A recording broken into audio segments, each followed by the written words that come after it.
لوگ تلاوت کرتے ہیں، ذکر کرتے ہیں، استغفار پڑھتے رہتے ہیں، کچھ اللہ اللہ کرتے رہتے ہیں، ان کو بزرگان دین اور ان کے غلاموں کے وعدوں سے فائدہ زیادہ پہنچتا ہے، کیونکہ ان کے قلب میں پہلے سے نور موجود ہے، لہذا وہ نور کی طرف جذب ہو جاتا ہے، تو جذب کر لیتے ہیں۔ جیسے قطب نما کی سوئی، قطب نما کی سوئی میں جو میگنٹ لگا ہوا ہے شمال کی طرف کھینچتی رہتی ہے، کیونکہ شمال میں مرکز ہے میگنٹ کا، اس لیے اس کی سوئی ادھر رہتی ہے، اور اگر وہ کوئی کھرچ دے تو پھر سوئی کو جدھر چاہو ادھر نہیں کرو۔ تو تھوڑا سا تو محنت کرنا چاہیے، تھوڑا سا تو محنت کر لو، انشاءاللہ اللہ خود کھینچ لیں گے۔ سوئی نے تھوڑی سی محنت کی، ایک رتی میگنٹ لگائی ہے، لاکھوں ٹن کا مرکز شمالی قطب شمالی کی طرف اس کو کھینچے رکھتا ہے۔ قطب نما کی سوئی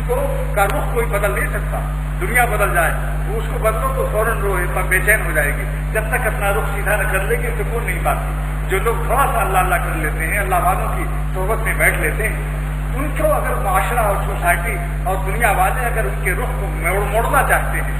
جاہ اور مال اور دولت یا حسن کی دولت چاہے کہ ان کو گمراہ کر دے، لیکن ان کو فوراً قلب میں بے چینی پیدا ہو جاتی ہے، کیونکہ ان کے قلب میں نور کا پالش لگا ہوا ہے، حق تعالیٰ کا مرکز نور ان کو اپنی طرف کھینچے ہوئے، لہذا جب تک توبہ کر کے وہ اپنے روح کو صحیح نہ کر لیں سکون نہیں پا سکتے۔ برعکس اس کے قطب نما کی وہ سوئی جس کی میگنٹ اتار دیا گیا ہو، یعنی وہ بندہ ظالم جو خدا کو بھول گیا ہو، وہ کچھ بھی نہ اللہ اللہ کرتا، اس کے قلب سے تو نور کی بارش اتر گئی، چاہے جو ٹیلی اس کو چاہے پھنسا لے جائے، جو سینما ویسیات چاہے اس کو اٹھا لے جائے، جس معاشرے میں جائے گا گمراہ ہو سکتا ہے۔ اپنی حفاظت کے لیے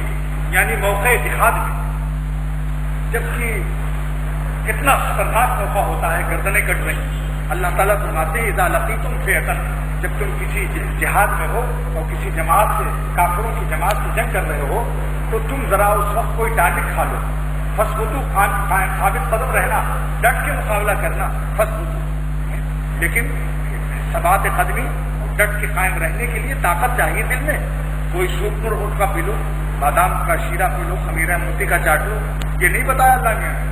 فثبتوا کے بعد کیا فرمایا کہ ثابت قدم، گردن کٹ رہی ہے، خون بہ رہا ہے، جانوں کا معاملہ ہے، جان کا، سر کی بازی لگانی ہے، لہذا یہاں دنیا کی کسی طاقت کا اللہ نے ذکر نہیں کیا کہ مرغوں کا سوپ پی لینا تو ڈٹ کے مقابلہ کرو، انگور کھا لینا، سیب کھا لینا، نہیں، اللہ نے کیا فرمایا فثبتوا کے بعد ثبات قدمی، دین پر تم قائم رہو گے جان دینے کے لیے، کیا عمل، میرا نام لو، اس وقت مرغوں کے خالق کا نام لو، مرغوں کے سوپ سے کام نہیں چلے گا، بادام کے خالق کا نام لو، فذکر اللہ، فرماتے فذکروا وذکر اللہ ذکرا کثیرا، اللہ کا کثرت سے ذکر کرو، اللہ کے نام میں طاقت ایسی ہے جو تمہیں قائم رکھے۔